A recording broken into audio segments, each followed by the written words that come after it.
At family dinner, my niece sneered, "We don't sit with your kind." They all laughed. What they didn't know? I own every property they live in. What happened next was beautiful. Hey, Reddit. My brother's family treated my wife like garbage at a family dinner because of where she's from. Called us those people right to our faces while the whole family nodded along. They had no idea I owned the houses they're all living in. By dessert, I'd made some calls. By Monday morning, their world was burning. Here's how it went down. I'm Jake, 34 male, and I've spent the last decade building a real estate portfolio in the Midwest. Started with one foreclosure property when I was 24. Fixed it up myself, rented it out, and kept reinvesting. Nothing fancy or dramatic, just consistent work, smart purchases during the 2012 housing crash, and a lot of patience while everyone else was buying new trucks and taking vacations. The first property was a disaster when I bought it. Bank foreclosure that had been sitting empty for 8 months, vandalized twice, and had a roof leak that destroyed half the ceiling. Most people took one look and walked away. I saw opportunity, spent 6 months doing the work myself, tearing out ruined drywall, replacing the roof, updating the electrical, refinishing the hardwood floors that were hidden under disgusting carpet. Learned everything from YouTube videos and advice from guys at the hardware store. Made plenty of mistakes. Once wired an outlet backward and nearly started a fire. Another time installed a toilet that leaked for 3 days before I figured out what I'd done wrong. But every mistake taught me something. And by the time I finished, that house looked better than half the neighborhood. Rented it out for $850 a month, which seemed like a fortune at the time. Used that rental income, plus my day job salary to save for the next property. Lived in a studio apartment that cost $400 a month, drove a 15-year-old sedan, ate a lot of rice and chicken. My coworkers thought I was weird for not upgrading my lifestyle, but I had a plan. The 2012 crash was when everything changed. Banks were desperate to unload foreclosed properties. I'd saved about $40,000 by then, and suddenly that bought a lot more than it would have a few years earlier. Picked up 3 properties in 18 months, all foreclosures, all needing work. Spent every weekend and evening fixing them up, learning plumbing and HVAC and basic carpentry. By the time I was 30, I owned 10 properties. By 32, I'd hit 15. Now, at 34, I've got 18 properties generating about $24,000 monthly in total rent. After mortgages, insurance, taxes, maintenance, and unexpected repairs, I clear roughly $8,500 a month in passive income. Combined with my day job managing logistics for a manufacturing company, I'm doing better than fine. Now I own 18 rental properties across 3 counties. Mix of single-family homes, a few duplexes, and 1 small apartment building. Total value around $3.2 million with about $1.1 million in equity after mortgages. Not rich by any means, but comfortable enough that I don't worry about bills and can take my wife out for a nice dinner without checking my bank account first. The work isn't glamorous. Dealing with broken water heaters at 2 a.m., tenants who think rent is optional, city inspectors who get excited about finding code violations from 1987. But it's mine. I built it, and it pays the bills while giving me freedom. Most people working regular jobs will never have. My wife Sophie is originally from the Philippines. Met her 6 years ago through a mutual friend at a community event. One of those volunteer things where you spend a Saturday painting a community center. She was up on a ladder cutting in edges along the ceiling with the steadiest hand I'd ever seen, making jokes with the other volunteers while doing precision work that would have taken me 3 times as long. We started talking during lunch break. She was funny, smart, and had this way of calling out nonsense without being mean about it. When someone complained about having to be there on a Saturday, she just smiled and said, "Well, nobody forced you to volunteer for voluntary work." The guy shut up immediately. I asked her out that same day. We went for coffee, talked for 4 hours, and I knew pretty quickly she was different from anyone I dated before. She had goals, work ethic, and 0 tolerance for drama. She'd tell you exactly what she thought, but she'd do it in a way that somehow didn't make you feel attacked. That's a rare skill. She's a registered nurse at County General, works night shifts in the ICU handling the critical cases that most people couldn't handle mentally or emotionally. I've heard her stories. Coding patients at 3 a.m., dealing with families who think screaming at medical staff will somehow cure their relatives faster, making split-second decisions that determine whether someone lives or dies. The woman has more patience and grace under pressure than anyone I've ever met. We got married 3 years ago.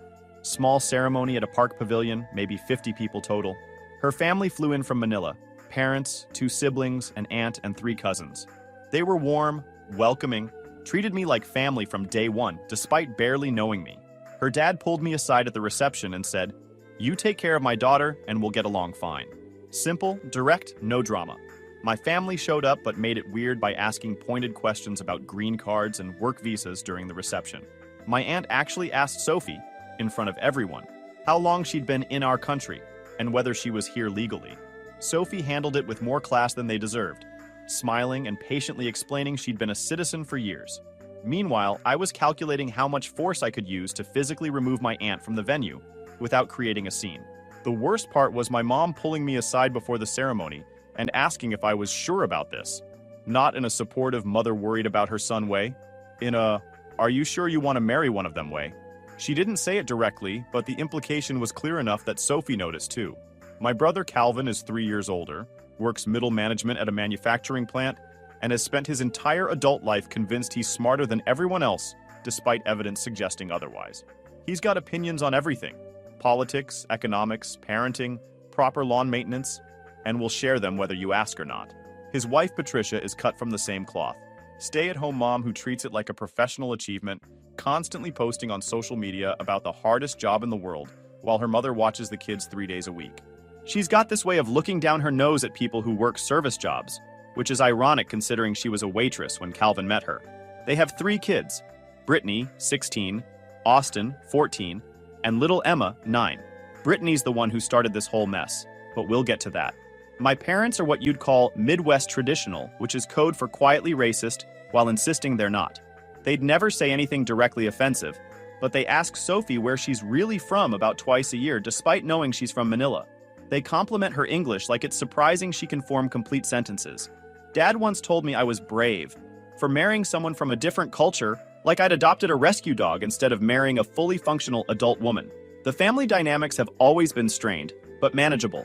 Sunday dinners at my parents' place, awkward small talk, me biting my tongue when someone said something ignorant, then going home and venting to Sophie, who'd just shrug and say she'd dealt with worse at the hospital. Here's what made the situation extra complicated. I own properties that several family members live in. My parents' house? I bought it for them 5 years ago when they were facing foreclosure after Dad's medical bills from his heart surgery piled up. Paid $140,000 cash, put the deed in my name, let them live there rent-free. They think they still own it because I never corrected that assumption. Seemed easier than dealing with the pride issues. Calvin and Patricia's place? I bought it as an investment property in 2019. A nice 4-bedroom in a good school district. They'd been renting from a landlord who was selling, so I bought it and let them stay at the same rent they'd been paying. $1,400 a month for a house that should rent for $2,200. Family discount, you know? They have no idea I'm their landlord. Their rent checks go to a property management company I use, so they just think they got lucky with a reasonable landlord who never raises the rent. My uncle Howard, Dad's brother, and his wife Kelly, they rent a duplex I own on the east side of town. They know I'm the landlord, but I give them the same family rate, $900 a month for a place worth $1,500. Howard's been on disability for years after a workplace accident, so I figured I was helping family out. My cousin Brandon, Calvin's son, technically, but we grew up like brothers, rents a small house from me near the university. He's trying to finish his engineering degree at 29, after dropping out twice. I charge him $650 a month for a place that could easily get $1,100. He knows I own it, and he's always been decent about paying on time and keeping the place in good shape. So yeah, I'm essentially subsidizing half my family's housing costs, and most of them don't even know it.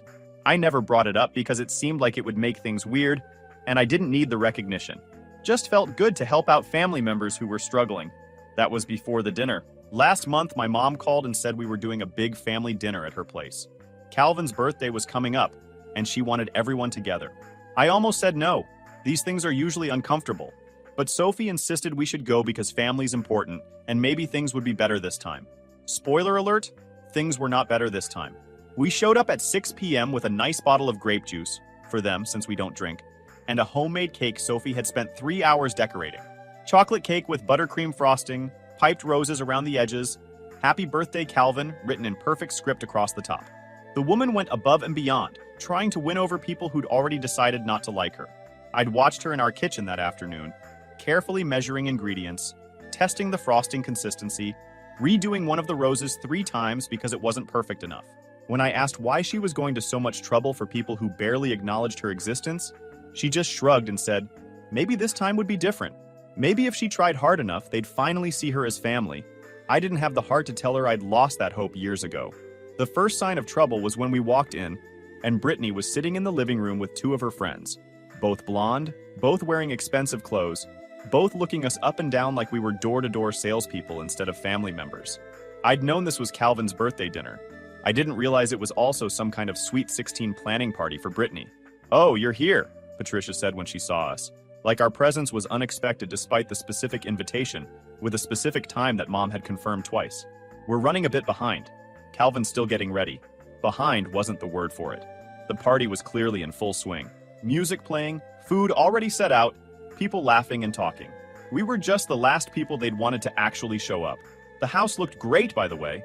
New furniture in the living room, one of those expensive sectionals from the furniture store that advertises during football games. Fresh paint in the dining room in that trendy gray color, everyone's using now. Landscaping outside, that must have cost a few thousand. Professional flower beds, new shrubs, decorative rocks arranged in patterns that screamed, "We hired someone." All funded by below-market rent on a house I owned. But who's counting? I'd bought that house as an investment property in 2019 for $185,000. Put $40,000 down, rented it to them for $1,400 a month, when comparable places in that school district were going for $2,200 to $2,400. They'd been there 4 years now, and I'd never raised the rent once. Basically gave them a free $800 to $1,000 every single month while they redecorated with money they saved by not paying market rate. Sophie offered to help in the kitchen, but Patricia waved her off with this fake smile that didn't reach her eyes. "Oh no, we have everything under control. Why don't you just wait in the living room?" Translation, "We don't need help from you people." So we sat on the new sectional in the living room, while Brittany and her friends giggled and whispered across from us. I could hear fragments of their conversation, even though they were pretending to be subtle. "Is that his wife? She looks so young. I heard she's not even from here. My mom says she probably just wanted a green card." Sophie heard it too. She just smiled and scrolled through her phone, pretending not to notice. The woman has dealt with worse in hospital waiting rooms. Families who refuse to let her touch their sick relatives because of how she looks. Patients who demand American nurses. Doctors who assume she's a medical assistant instead of an RN with 10 years of experience. But I could see the tension in her shoulders. The way she was breathing just a little too carefully. The tight smile that meant she was swallowing something she wanted to say. I reached over and squeezed her hand. She squeezed back but didn't look up from her phone. After about 20 minutes of uncomfortable sitting while the party continued around us like we were invisible, Patricia finally announced dinner was ready. Everyone started moving toward the dining room, and that's when I saw the setup. When it was finally time to eat, Patricia had set up a beautiful dining room table. Looked like something from a magazine spread or one of those home decorating shows Sophie watches. Good china, the kind with gold trim that you only use for special occasions. Cloth napkins folded into shapes that probably had names. Centerpiece with fresh flowers that definitely came from an actual florist, not the grocery store. She'd gone all out. There were name cards at each seat, fancy calligraphy name cards in little silver holders. Everyone else was at the main dining table. Mom and Dad at the heads, Calvin and Patricia in the places of honor as birthday boy and hostess.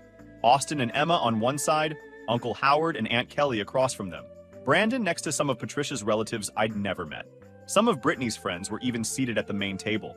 Probably 15 people total, all seated in the formal dining room with the good china and the flowers and the cloth napkins. Sophie and I had name cards too, at a small folding table, the kind you get at a hardware store for $10. In the hallway, next to the coat closet and the bathroom. Close enough to hear the conversation, but far enough away to make it clear we weren't part of it. I stood there staring at this setup thinking I'd misunderstood something. Maybe the main table was genuinely full and this was the overflow seating? But no, there were 2 empty chairs at the main table, one on each side, and the folding table was clearly set up as an afterthought. One of those plastic numbers with the metal legs that wobbled on uneven ground. "What's this?" I asked Patricia, my voice level. "Oh, we ran out of room at the big table," she said breezily, not making eye contact. "But don't worry, you'll still be able to hear all the conversation. We didn't want you to feel left out." Left out, while literally leaving us out. Sophie touched my arm gently. "It's fine," she said quietly, in that voice she uses when something's very much not fine, but she's trying to keep the peace. "Let's just sit." But I was still processing the visual. still trying to make sense of how we'd gone from family members to hallway overflow seating. Everyone else at the nice table with the good china and cloth napkins and fresh flowers. Sophie and I at a plastic folding table with paper plates and plastic forks like we were at a kid's birthday party at a park. My mom was already seated, carefully not looking in our direction. My dad was studying his water glass like it contained the meaning of life. Uncle Howard and Aunt Kelly exchanged uncomfortable glances, but said nothing. They knew something was wrong, but weren't going to risk making waves. Brandon looked genuinely upset, but he was just a kid at this point. No power to change the seating arrangement his aunt had orchestrated. That's when Brittany decided to add her contribution to the evening. "We don't really sit with you people anyway," she said, loud enough for everyone to hear. She was looking directly at Sophie when she said it. The room went silent. One of those heavy silences where everyone suddenly becomes very interested in their napkins. I waited for someone to say something, to correct her, to tell a 16-year-old that you don't talk to people like that. Calvin cleared his throat. "Brittany, that's not... what she means is..." "What she means," Patricia jumped in, smiling in a way that didn't reach her eyes, "is that the main table is for the core family. You understand. Core family." Sophie and I had been married for 3 years, but apparently that wasn't core enough. My mother was studying her plate like it contained the secrets of the universe. My father was suddenly very focused on cutting his bread roll. Uncle Howard and Aunt Kelly exchanged uncomfortable glances, but said nothing. Only Brandon looked genuinely uncomfortable. "That's messed up," he muttered, but not loud enough to really challenge anyone. Sophie squeezed my hand under the table. "Let's just eat and go," she whispered. But something in me snapped. Not in a yelling, dramatic way. In a cold, calculated way that probably should have worried me more than it did. I stood up slowly, pulled out my phone, and opened my property management app. Right there at the dinner table, I started making calls. First call was to my property manager, Denise. She picked up on the second ring. "Hey Denise, it's Jake. I need you to start eviction proceedings on 3 properties. Yeah, tonight. I'll send you the addresses in a minute." The table had gone from silent to dead quiet. Everyone was staring now. No, nothing wrong with the properties. I'm just done giving family discounts to people who don't appreciate it." I could see Calvin's face starting to register what was happening. He'd gone pale. Second call was to my real estate attorney, Mitchell. Left a voicemail since it was Sunday evening. "Hey Mitchell, Jake here. Need you to draft some documents for me. I'm transferring ownership of the property at 447 Maple Street back to the bank. Mom and Dad can work out new payment arrangements with them. I'll explain tomorrow." My mother actually gasped. My father's face had gone red. Third call was to my accountant. "David, I need you to restructure my portfolio. I'm moving 3 properties to market rate immediately, and I'm selling one. Yeah, I know it's Sunday. I'll double your usual fee for the weekend work." I ended the call and looked around the table. Everyone was frozen like someone had pressed pause on their lives. "So here's what's about to happen," I said calmly, looking directly at Calvin. "Your rent is going to market rate starting next month. That's $2,200 instead of the $1,400 you've been paying. You'll get official notice tomorrow." Calvin's mouth was opening and closing like a fish. Patricia had gone white. I turned to Uncle Howard. "You too. $1,500 a month starting next month. If you can't afford it, you've got 60 days to find somewhere else." Aunt Kelly started crying. Uncle Howard just stared at his plate. "And Mom, Dad, the house you think you own? You don't. I own it. I've been letting you live there free because I thought family helped family. But apparently I'm not core family, so I'm transferring the deed back to the bank. You can negotiate your own mortgage with them. Good luck with that on Dad's retirement income." My mother was crying now too. "You can't do this." "Actually, I can. I own the properties. I can do whatever I want with them." Calvin finally found his voice. "This is insane. Over a seating arrangement?" "No," I said quietly. "This is over years of treating my wife like she's not good enough for this family.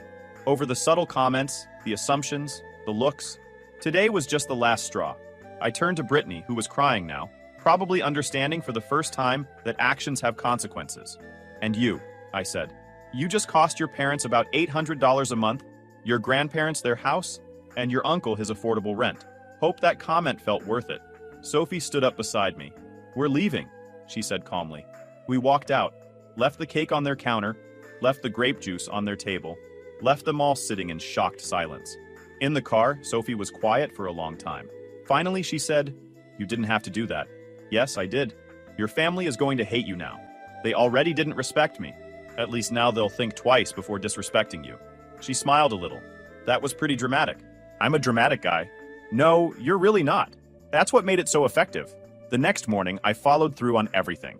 Denise sent official notices to all 3 properties about rent increases and terms changes. Certified mail, return receipt requested, exactly by the book. Mitchell started the paperwork on transferring my parents' house back to the bank, which involved some complicated legal maneuvering since they'd been living there, assuming they owned it. My accountant David worked overtime restructuring the portfolio exactly like I'd asked, moving properties from family subsidized to market rate categories in his spreadsheets. It felt good watching professionals execute a plan with precision. No drama, no emotion, just business getting handled the way business should be handled. The phone call started around 10 a.m. First was Calvin, and he was screaming. Not talking loudly. Actual full-volume screaming about how I was destroying his family over nothing, how I was being petty and vindictive, how this was going to ruin everything they'd built.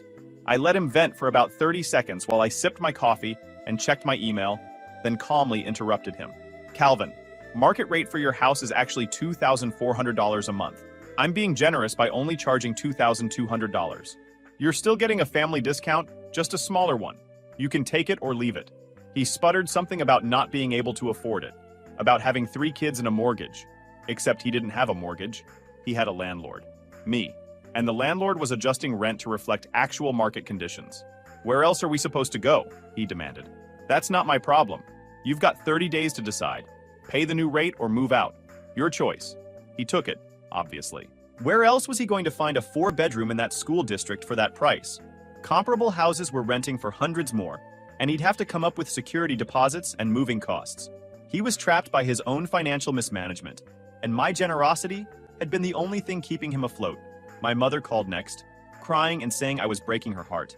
Full waterworks, sobbing about how she never thought her own son would do this to his parents, about how disappointed my late grandmother would be, about how family was supposed to take care of family. I reminded her she'd watched her granddaughter insult my wife at a family dinner, and said absolutely nothing. 0 words of correction, 0 acknowledgement that it was wrong, 0 defense of a daughter-in-law who'd done nothing but try to fit in for 3 years. She claimed she hadn't heard it clearly, said the room was noisy, said she was focused on the food, said she couldn't be expected to monitor every teenage comment. All lies that we both knew were lies. You heard it, Mom. You all heard it. You just didn't care enough to say anything. I hung up while she was mid-sob. My father called an hour later, trying the authoritative parent voice he'd used on me my whole childhood. The stern, disappointed tone that used to make me want to fix whatever I'd done wrong and earn back his approval. Told me I was being childish and needed to reconsider this rash decision, that we could sit down like adults and work something out that was fair to everyone. I've already been fair, Dad. I've been more than fair for 5 years. You've lived rent-free in a house I bought with my money while Calvin paid half of market rate and Uncle Howard paid even less. The only thing changing now is that you're all going to pay what everyone else pays. He tried arguing that family was different, that you don't treat family like business transactions, that there should be some loyalty and consideration for the people who raised me. I told him I'd reconsidered plenty. Specifically, I'd reconsidered subsidizing the housing of people who didn't respect my marriage. He could either work out a mortgage with the bank or find somewhere else to live. Those were his options, and they weren't changing no matter how many guilt trips he tried. You're making a huge mistake, he said, voice hard. The only mistake I made was thinking you'd ever see Sophie as family. I hung up. Uncle Howard called around noon and was actually apologetic, which caught me off guard. Said he understood why I was angry. Said he'd been meaning to say something at the dinner, but didn't want to cause drama in front of everyone. Claimed he'd planned to pull Calvin aside afterward and talk to him about how they'd treated us. I appreciated the honesty, but told him the rent increase was staying. Truth was, Howard could afford it if he cut back on the toys he'd accumulated over the years. The boat he never used sat in his driveway under a tarp 11 months a year. The RV they'd taken on 2 trips in 5 years. The motorcycle that mostly just leaked oil on the driveway. He had plenty of discretionary income. He just didn't want to redirect it toward actually paying fair rent. I get it, he said quietly. We screwed up. Kelly and I both saw what was happening and should have spoken up. Yeah, you should have. For what it's worth, we both like Sophie. She's good people. Then maybe act like it next time. We ended the call on decent terms, but the rent increase stood. Brandon called last and was surprisingly supportive. Said what happened at dinner was terrible, and he didn't blame me one bit for doing what I did. He'd been uncomfortable the whole time watching Sophie and me get segregated to the hallway table, but he was just a cousin trying to finish school, and didn't feel like he had the standing to call out his aunt and uncle. I told him his rent wasn't changing. He'd always been respectful and decent, paid on time, took care of the property, and never once made Sophie feel unwelcome. I was happy to keep helping him finish his engineering degree with below-market rent, because he'd earned it by being an actual decent human being. He actually offered to pay more, said it didn't feel right getting special treatment when everyone else was losing it. You're not getting special treatment, I told him. You're getting rewarded for basic human decency. The fact that seems special says everything about the rest of this family. He laughed at that, said he'd keep his head down and finish school. I told him to come over for dinner sometime. Sophie would enjoy cooking for someone who actually appreciated her. The family group chat exploded. I muted it and didn't read any of the messages. 3 days later, Patricia showed up at my office. She'd clearly been crying, makeup smeared, looking nothing like her usual put-together self. "Can we talk?" she asked. I let her in. She sat down and immediately started with the apologies. She was so sorry. They'd raised Brittany better than that. It was just teenage attitude. They never meant for things to go this far. "Do you know what this is going to do to us financially?" she asked. "We can't afford an extra $800 a month. Calvin's job doesn't pay that much." I pointed out they'd just spent several $1,000s redecorating a house they didn't own and planning a Sweet 16 party. Clearly, they had some discretionary income. She started crying harder. That was savings. We were saving for Brittany's party. She's only going to be 16 once. And Sophie's only going to be insulted at family dinner once. Or at least, she better be. Patricia tried a different angle. "What can we do to make this right? Brittany will apologize, we all will. Just please don't do this to us." "It's already done," I said. "The notices have been sent. The contracts are updated. You can either pay the new rate or move. Where are we supposed to find $800 extra a month?" "I don't know, Patricia. Maybe Calvin can ask for a raise. Maybe you could get a job. Maybe you could cut back on the redecorating and expensive birthday parties. That's not my problem." She left crying. 2 weeks later, I got a letter from an attorney representing my parents. They were suing me for elder abuse and claiming I'd promised them the house. The case got laughed out of court when I showed the deed with my name on it and bank records showing I'd paid for it in full. Their attorney actually apologized to me afterward, said he'd told my parents they had no case, but they'd insisted on filing anyway. Calvin and Patricia started paying the new rent, but they were clearly struggling. I heard through Brandon that they'd canceled Brittany's Sweet 16 party and put the boat up for sale. Patricia got a part-time job at a medical office doing reception work. Uncle Howard and Aunt Kelly paid the increased rent for 2 months, then moved to a cheaper duplex across town. No hard feelings. They genuinely couldn't afford it on disability income, and I understood that. I wrote them a nice reference letter for their new landlord. My parents ended up working out a mortgage with the bank, but at current market rates, instead of the sweetheart deal they would have gotten years ago when they actually owned the house. Their monthly payment nearly doubled. Dad had to unretire and take a part-time job at a hardware store. The family stopped inviting us to things, which was exactly what I wanted. No more awkward dinners, no more subtle comments, no more pretending everything was fine. Brandon still came over for dinner sometimes. He was good people, and Sophie liked him. He apologized about 10 times for not speaking up more forcefully at the dinner. I told him not to worry about it. He was just a renter trying to finish school, not his job to police his aunt and uncle's behavior. About 3 months after the dinner incident, I got a text from Brittany, a long, rambling apology about how she'd been young and stupid and influenced by her parents' attitudes. She'd started volunteering at a community center with immigrant families and realized how ignorant she'd been. I appreciated the apology, but I didn't respond. Some lessons need to stick. 6 months later, Calvin called. Not yelling this time, actually humble. Said he wanted to apologize, that he'd been thinking a lot about what happened, and realized they'd been wrong. "I get it now," he said. "We treated Sophie like garbage, and you were right to be angry." "I wasn't angry," I corrected him. "I was done." "Fair enough. Is there any way we can, I don't know, fix this?" "You can start by treating my wife with respect when you see her in public. You can stop making assumptions about people based on where they're from. You can teach your kids better." "We're trying. Patricia's been working with Brittany on cultural sensitivity stuff." "Good. Is the rent ever going to go back down?" "No," he sighed. "I figured, but I had to ask. We're not close anymore. Family gatherings don't include us, which suits me fine. My parents and I have a cordial but distant relationship. We exchange holiday cards. I make sure they're not literally homeless, but the warmth is gone. Sophie handles it all with the same grace she shows everything else. Says she's dealt with worse racism from patients' families who refuse to let her treat them because of how she looks. At least my family's bigotry came with consequences. The real win was watching my wife realize she didn't have to tolerate disrespect just to keep peace with people who didn't respect her anyway. She'd been biting her tongue for 3 years, trying to win over my family, And in one dinner, she got permission to stop trying. These days, we spend holidays with her family, either flying to Manila or hosting them here. Her parents are warm, welcoming, and treat me like their own son despite the cultural differences. Her siblings video call every week just to chat. That's what actual family looks like. Last month, we closed on another rental property, a nice duplex near the university.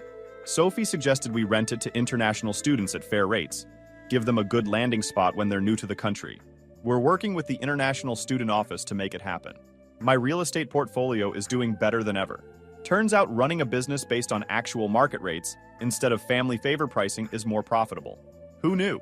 Patricia occasionally posts passive-aggressive things on social media about family loyalty and forgiveness.